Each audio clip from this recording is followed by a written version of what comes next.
Hello and welcome to another update video about AGIX. What are we looking at here? We're looking still at this wave 1 to the upside. We're looking at a wave 2 to the downside. We count that as a WXY structure at the moment. We explore the idea that we could have bottomed here. I'm not entirely convinced yet. It is literally dependent on the area in which we now are. So I'm going to zoom in a minute. WXY is a possible structure where the ABC is already complete within the Y wave, so we are in a larger trend reversal area anyway for this wave 2. It is very large. It spans between 17.8 and 35.3 cents. That's purely due to the situation that this wave 1 was so high, and yeah, we're now in the support zone still for a wave 2. I could take the 50% level now off, but you know, it's just highlighted that this is an area where price can turn around. Let's zoom in. In one of the last videos, I highlighted to you that descending trend line and said if we break it, it might be a catalyst to indicate that the downtrend is over and we might be reversing. In yesterday's video, I showed you that we can only count 3 waves up. Yeah, so a wave 1 as a leading diagonal, a wave 2 to the downside, and now possibly a third wave. So let's sketch that out actually on the chart. So what we could say is this here was a wave 1, this here was a wave 2, this here a 3, a 4, and a 5. Let me see, is there another possibility? No, this would need to be, I mean, the only other possibility I could think of to see it bullish at least, yeah. Nah, because this move up is 3 waves. So this is a 1, this is a 2. Then we can argue, okay, here maybe a 3, or here. Then the 4 down, the 5 up, which forms a 1, and then the 2 down. So a leading diagonal in a wave 1, a wave 2 to the downside, a wave 3 to the upside. Did we reach minimum targets? What we normally want to see for confidence is that wave 3 reaches the 1.618 extension. Nearly. Okay. Okay. So we can give it the benefit of the doubt. Nearly. Just avoided it by whatever, not even a cent. So it's now coming down in possibly a 4th wave.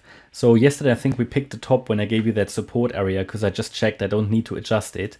So we already measured it to the top. I said to you, if price comes down now, it needs to hold. 1 second, let me just move that to the right hand side. It needs to hold the 50% retracement at 28.8 cents. As long as it's holding that, we can get a 5th wave up. If not, it's very unlikely that we will get a 5th wave up. I mean, we can still get a 5th wave up if it goes a little lower. It's just going to be very, very unlikely, okay? So what we want to see is that it's now holding in this current correction the 50% fib level. Yeah, it's reached the 38.2 fib level at 29.7 cents, which is the ideal target for a 4th wave, and then we could get a 5th. What would be a target for the 5th wave? So first of all, condition is it's holding. I have at present no confirmation that it's bottomed. Target-wise, we can take the length of waves 1 through 3. And honestly, I can only measure it now to the latest low. But let's just measure it to the 50% fib level to give a little bit more, lower targets. Don't want to bring expectations here too high. Target would be probably here the 61.8 extension at 35. 1 second, need to make that a bit larger. Well, basically 35 cents. That's one way of measuring it. And the other way is that we just, only take the length of the wave 1. We go to the low of the low of the wave 4. Let's go again to the 50% fib level, and we're looking for the 1-to-1 ratio, the 100% extension, and just roughly here. And that would take us here to 33.6 cents. They are both legitimate ways of measuring the target. So there isn't much more in there, even if we hold here. But what the 5th wave would do, it would have given us some confidence that we have bottomed. If we then get the 5 waves up, then we can look for a 3-wave pullback, and I will give you another support area. So at the moment we reach target here. We reach target for the 4th wave. Now we just need to be watching. Can we actually hold it? The levels are known, I think. As you can see, small reaction to the 38.2 fib level. We need to turn around here.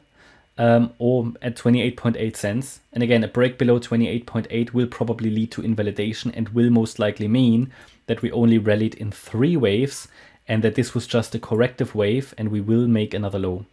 So it's going to be very, very important now what's going to happen here. We have some coins that are trying to break out at the moment. A lot of coins are working on their breakouts. Well, not a lot of coins, but some coins are working on their breakouts.